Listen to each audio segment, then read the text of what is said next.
विनती करके अपनी कथा सुनाई। मुनि को सारी रंग भूमि दिखलाई।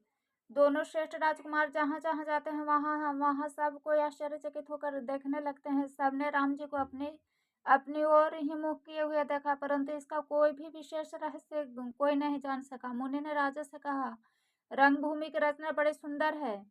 राजा प्रसन्न हुए, उन्हें बड़ा सुख मिला। सब मंचों से एक मंच अधिक सुंदर, उज्जवल और विशाल था। राजा ने मुनि सहित दोनों भाइयों को उस पर बैठाया। प्रभु को देखकर सब राजा हृदय में ऐसे हार गए जैसे पूर्ण चंद्रमा के उदय होने पर तारे प्रकाशहीन हो जाते हैं। सबके मन में ऐसा विश्वास हो गया कि रामचंद्र जी ही धनुष तोड़ेंगे, इसमें संदेह नहीं है। इधर उनके रूप को देखकर सबके मन में यह निश्चय हो गया कि विशाल शिव जी के विशाल धनुष को जो संभव है न टूट सके। बिना तोड़े भी सीता जी श्री रामचंद्र जी के ही गले में जयमाला डालेंगी, अर्थात दोनों तरह से ही हमारी हार होगी और विजय श्री रामचंद्र जी के साथ रहेगी। यो सोचकर वे कहने लगे, हे भाई, ऐसा विचार कर यश प्रताप बल और तेज गंवाकर अपने अपने घर चलो। दूसरे राजा जो अविवेक से अंधे हो रहे थे और अभिमानित थे, यह बात सुनकर बहुत हंसे और उन्होंने धनुष तोड़े जाने पर विवाह होना कठिन है, अर्थात सहज ही में हम जानकी को हाथ से जाने नहीं देंगे। फिर बिना तोड़े तो राजकुमारी को ब्याह ही कौन सकता है। काल ही क्यों न हो, एक बार तो सीता जी के लिए उसे भी हम युद्ध में जीत लेंगे। यह घमंड की बात सुनकर दूसरे राजा जो धर्मात्मा और हरिभक्त थे और सियाने थे मुस्कुराए। उन्होंने कहा, राजाओं के गर्व दूर करके राजाओं का गर्व दूर करके महाराज दशरथ जी के रण में बाके पुत्रों को युद्ध में जीत ही कौन सकता है। गाल बचाकर व्यर्थ मत करो। मन लड्डुओं से भी कहीं भूख बुझते हैं। हमारे परम पवित्र सिख को सुनकर सीता जी को अपने जी में साक्षात जगत जननी समझो। उन्हें पत्नी रूप में पाने की आशा एवं लालसा छोड़ दो। श्री रघुनाथ जी को जगत का पिता विचार कर नेत्र भर उनकी छवि देख लो। ऐसा अवसर बार बार नहीं मिलेगा। सुंदर सुख देने वाले समस्त गुणों की राशि है दोनों भाई शिव जी के हृदय में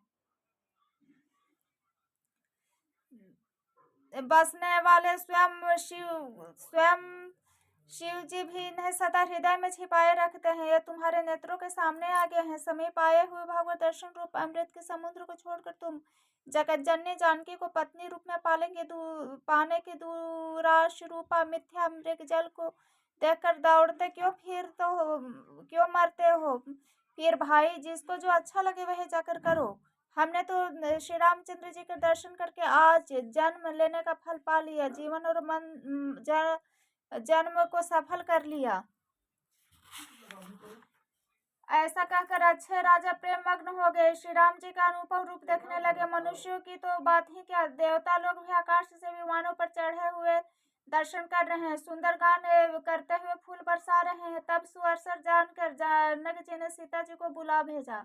सब चतुर सखियां सुंदर सखियां अंदर पूर्वक उन्हें लिवा चली। रूप और गुणों की खान जगत जननी जानकी जी की शोभा का वर्णन नहीं हो सकता। उनके लिए मुझे सब उपमाएं तुच्छ लगती हैं,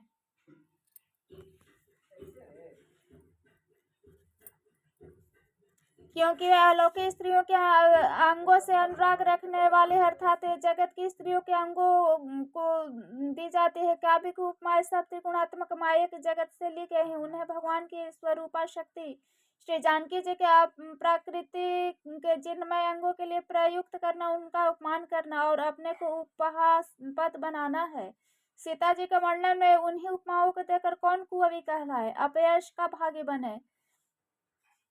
यदि किसी स्त्री के साथ सीता जी की तुलना की जाए तो जगत में ऐसी सुंदर युवती है ही कहाँ जो जिसकी उपमा उन्हें दी जाए। सरस्वती तो बहुत बोलने वाले हैं। पार्वती अर्धांगिनी अर्थात अर्ध नारी नटेश्वर के रूप में उनका आधा अंग स्त्री का है, शेष आधा अंग पुरुष शिव जी का है। कामदेव की स्त्री रतिपति के बिना शरीर का आनंद जानकर बहुत दुखी रहती है और जिनके विष और मत जैसे समुद्र से उत्पन्न होने के कारण नाते प्रिय भाई उनके लक्ष्मी के समान, तो जानकी जी को कहा ही कैसे जाए। कहा स्वयं कामदेव अपने ही कमल से मथित इस प्रकार का संयोग होने से जब सुंदरता और सुख के मूल लक्ष्य उत्पन्न हो तो भी कभी लोग उन्हें बहुत संकोच के साथ सीता जी के साथ कहेंगे। सयानी सखियां सीता जी को साथ लेकर मनोहर वाणी से गीत गाती हुई चली। सीता जी के नवल शरीर पर सुंदर साड़ी सुशोभित है। जगत जननी की महान छवि अतुलनीय है। सब आभूषण अपने अपने जगह शोभित हैं, जिन्हें सखियों ने अंग अंग में भली भांति सजाकर पहनाया है। जब सीता जी रंग भूमि में पैर रखा तब उनका दिव्य रूप देखकर स्त्री पुरुष सभी मोहित हो गए। देवताओं ने हर्षित होकर नगाड़े बजाए, पुष्प बरसाकर अप्सराएं गाने लगी। सीता जी के कर कमलों में जयमाला सुशोभित है। सब राजा चकित होकर अचानक उनकी ओर देखने लगे। सीता जी चकित चित्त से श्री राम जी को देखने लगी। तब सब लोग राजा लोग मोह के वश हो गए। सीता जी ने मुनि के पास बैठे हुए दोनों भाइयों को देखा तो उनके नेत्र अपना खजाना पाकर ललचाकर वहीं जाकर स्थिर हो गए। परंतु गुरुजनों की लाज तथा बहुत बड़े समाज को देखकर सीता जी सकुचा गईं। वे श्री रामचंद्र जी को हृदय में लाकर सखियों की ओर देखने लगी। श्री रामचंद्र जी का रूप और सीता जी की छवि देखकर स्त्री पुरुष ने पलक मारना छोड़ दिया। सब एकटक उन्हीं को देखने लगे। सभी अपने अपने मन में सोचते हैं या पर कहते सुख चाहते हैं, मन ही मन में विधाता से विनय करते हैं। हे विधाता, जिन जनक की मूर्ता को शीघ्र हर लीजिए। हमारी ही ऐसी सुंदर बुद्धि उन्हें दे दीजिए कि जिससे बिना ही विचारे कि यह राजा अपना प्राण छोड़कर सीता जी के विवाह राम जी से कर दे। संसार उन्हें भला कहेगा, क्योंकि यह बात सबको अच्छी लगती है। हट करने से अंत में भी हृदय चलेगा। सब लोग इसी लालसा में मग्न हो रहे हैं कि जानकी जी के योग्य वर तो यह सांवला ही है। तब राजा जनक ने बंदी जनों को बुलाया और विरुदावली गाते हुए चले। राजा ने कहा, जाकर मेरा प्रण सबको कहो, भाट चले। उनके हृदय में कम आनंद न था। भाटों ने श्रेष्ठ वचन कहा है, पृथ्वी के पालन करने वाले सब राजागण सुनिए। हम अपने भुजा उठाकर जनक जी का विशाल प्रण कहते हैं। राजाओं की भुजाओं का बल चंद्रमा, शिव जी का धनुष राहु है, बड़ी भारी है, कठोर है, यह सबको विदित है। बड़ी भारी योद्धा रावण और बाणासुर भी इस धनुष को देखकर चुपके से चलते बने। उन्हें उठाना तो दूर, छूने तक की हिम्मत न हुई। उसी शिव जी के कठोर धनुष को आज इस राजसभा में जो भी तोड़ेगा, तीनों लोकों के विजय के साथ ही उनको जानकी जी बिना किसी विचार के हठ पूर्वक वर्ण करेंगी। प्रण सुनकर सब राजा ललचा उठे। वे वीरता के अभिमानित हुए, मन में बहुत ही तमतमाए, कमर कसकर अकुलाकर उठे और अपने इष्ट देव को सिर नवाकर चले। वे तमक कर बड़े ताव से शिव जी के धनुष की ओर देखते हैं, फिर निगाह जमाकर उसे पकड़ते हैं। करोड़ों भांति से जोर लगाते हैं, पर वह उठता ही नहीं। जिस राजाओं के मन में कुछ विवेक, वे धनुष के पास ही नहीं जाते। वे मूर्ख राजा तमक कर किटकिटाकर धनुष को पकड़ते हैं, परंतु जब नहीं उठता तो जाकर चले जाते हैं। मानव वीरों की भुजाओं का बल पाकर वह धनुष और अधिक भारी होता जाता है। तब 10,000 राजा एक ही बार धनुष को उठाने लगे, तो भी वह उनके तले नहीं टलता। शिव जी का वह धनुष कैसे डिगता, जैसे काम्य पुरुष के वचनों से सती का मन कभी चलायमान नहीं होता। सब राजा के उपहास के योग्य हो गए। सब राजा उपहास के योग्य हो गए। जैसे वैराग्य के बिना सन्यासी उपहास के योग्य हो जाता है। कीर्ति, विजय, बड़ी वीरता, इन सब को वे धनुष के हाथों बस हार कर चले। राजा लोग हृदय से हार कर श्रीहीन हतप्रभ हो गए, अपने अपने समाज में जा बैठे। राजाओं को असफल देखकर जनक कुला उठे और ऐसे वचन बोले जो मानो क्रोध में से सने हुए हों। मैंने जो प्रण ठाना था उसे सुनकर द्वीप के अनेक राजा आए। देवता और दैत्य भी मनुष्य का शरीर धारण करके आए, तथा और भी बहुत से रणवीर आए। परंतु धनुष तोड़कर मनोहर कन्या, बड़ी विजय और अत्यंत सुंदर कीर्ति को पाने वाले मानो ब्रह्मा ने किसी को रचा ही नहीं। कहिए, यह लाभ किसको अच्छा नहीं लगता, परंतु किसी ने भी शंकर जी का धनुष नहीं चढ़ाया। अरे भाई, चढ़ाना तो और तोड़ना तो दूर रहा, कोई तिल भर भूमि भी न छुड़ा सका। अब कोई वीरता का अभिमानी नाराज न हो। मैं जान लिया कि पृथ्वी वीरों से खाली हो गई। अब आशा छोड़कर अपने अपने घर जाओ। ब्राह्मणों ने सीता का विवाह लिखा ही नहीं।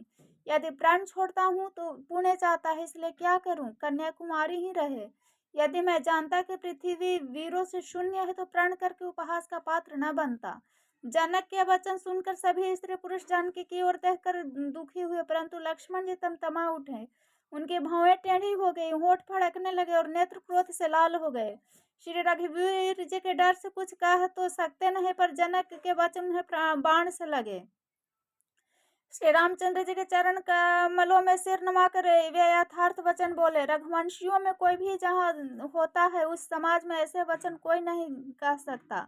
जैसे अनुचित वचन रघुकुल शिरोमणि श्री रामचंद्र जी को उपस्थित जानते हुए भी जनक जी ने कहे हैं।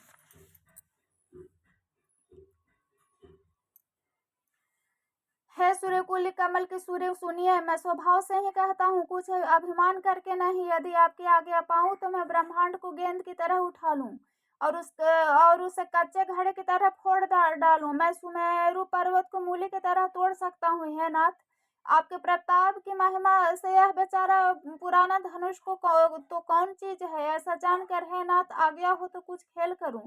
उसे भी देखिए, धनुष को कमल की डंडे की तरह उठाकर उसे 100 योजन तक दौड़ा लिए चला जाऊं।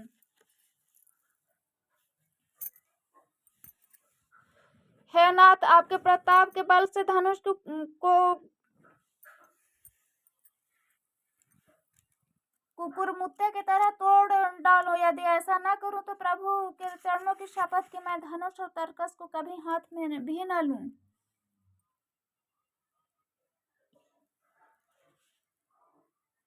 जो ही लक्ष्मण जी क्रोध से भरे वचन बोले, पृथ्वी डगमगा उठी, दिशाओं के हाथी कांप गए, सभी लोग और सब राजा डर गए। सीता जी के हृदय में हर्ष हुआ और जनक जी सकुचा गए।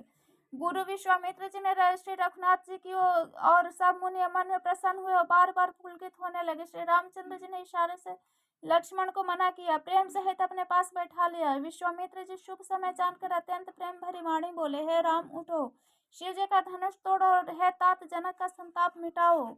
गुरु के वचन सुनकर श्री राम जी के न चरणों में सिर नवाए। उनके मन में न हर्ष हुआ न विषाद, और न वे अपनी खड़े होने की शान से जवान सिंह को भी लजाते हुए स्वभाव से ही उठकर खड़े हो गए। मंच रूपी आंचल पर श्री रघुनाथ जी रूपी बाले सूर्य के उदय होते ही सब संत रूपी कमल खिल उठे और नेत्र रूपी भौरे हर्षित हो गए। राजाओं की आकाश रूपी रात्रि नष्ट हो गई, उनके वचन रूपी तारों के समूह चमकना बंद हो गया। अभिमान हो गए, अभिमानी राजा रूपी कुमुद संकुचित हो गए, कपटी राजा रूपी उल्ली छिप गए। मुनि और देवता रूपी चकवे शोक रहित हो गए, वे फूल वर्षा कर अपनी सेवा प्रकट कर रहे हैं। प्रेम सहित गुरु के चरणों की वंदना करके श्री रामचंद्र जी ने मुनियों से आज्ञा मांगी। समस्त जगत के स्वामी श्री राम जी सुंदर मत वाले श्रेष्ठ हाथी की सी चाल से स्वाभाविक ही चले। श्री रामचंद्र जी के चलते ही नगर भर के सब स्त्री पुरुष सुखी हो गए, उनके शरीर रोमांच से भर गए। उनके पिता और देवताओं के मत न करके अपने पुण्यों का स्मरण किया। यदि हमारे पुण्यों का कुछ भी प्रभाव हो तो हे गणेश गोसाई, रामचंद्र जी शिव जी के धनुष को कमल की डंडे की भांति तोड़ डालें।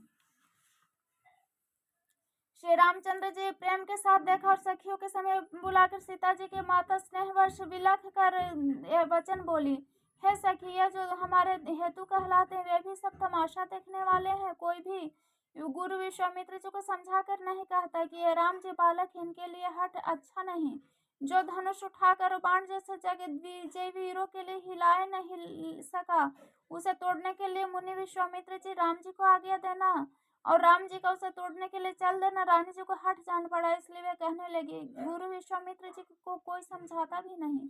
रावण और बाणासुर ने जिस धनुष को छुआ तक नहीं, सब राजा घमंड करके हार गए। वही धनुष इस सुकुमार राजकुमार के हाथ में दे रहे हैं। हंस के बच्चे भी कहीं मंदराचल पर्वत उठा सकते हैं